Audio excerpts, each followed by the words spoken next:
बादशाह सरकार की जय हो।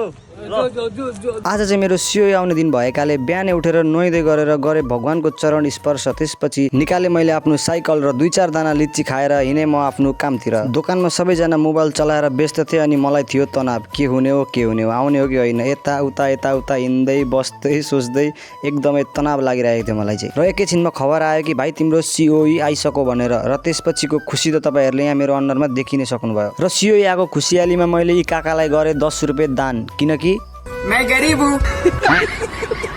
त्यसपछि एनओसीको फर्म भर्नको लागि एनटिसीको सिम चाहिने भएकाले म गएको थिएँ घर र घरमा लगाएको रहेछ ताला। मम्मी पनि हुनुहुँदैन थियो। एकछिन मम्मीलाई खोजेँ, घामले डढेर झन्डै मरियो। त्यही भएर आज चाहिँ मेरो एनओसीको काम रोकियो। र यदि तपाईँहरू पनि जापान जाने सोचमा हुनुहुन्छ अथवा तपाईँहरूको पनि जुलाई इन्टेकमा सिओई आइसकेको छ भने चाहिँ मलाई फलो गरेर जोडिनु होला, किनभने सिओई पछिको सबै प्रोसेसहरू देखाउने छु, त्यो पनि डे बाई डे। भोलि पनि फेरि भेटौँला, अहिलेलाई चाहिँ बाई बाई।